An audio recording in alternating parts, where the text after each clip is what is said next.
Hi friends, welcome to moms kitchen. ఎలా ఉన్నారు అందరూ? బాగున్నారా?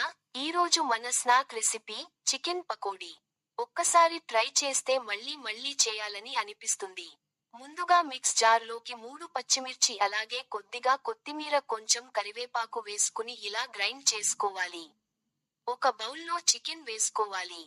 అందులో అల్లం వెల్లుల్లి పేస్ట్ 1 టేబుల్ స్పూన్, ముందుగా గ్రైండ్ చేసి పెట్టుకున్న కొత్తిమీర మిర్చి పేస్ట్ 1 టేబుల్ స్పూన్, పసుపు హాఫ్ టేబుల్ స్పూన్, కారం 1 టేబుల్ స్పూన్, ఉప్పు 1 టేబుల్ స్పూన్, పెరుగు 1 కప్, నిమ్మరసం 2 table spoon, garam masala 1 table spoon వేసి బాగా కలపాలి.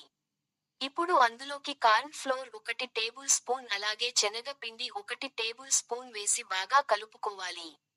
ఈ మిశ్రమాన్ని కనీసం 30 నిమిషాలు మెరినేట్ చేయండి. ఇలా చేస్తే చికెన్ లోకి అన్ని రుచులు బాగా కలిసిపోతాయి. ఒక పాన్ లో నూనె వేసి మీడియం మంటపై వేడి చేయండి.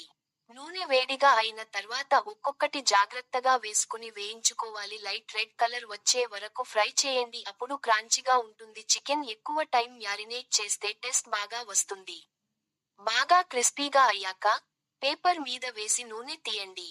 వేడివేడిగా చికెన్ పకోడీని సర్వ్ చేయండి. ఇప్పుడు tasty and crunchy chicken pakodi ready. Thank you for watching.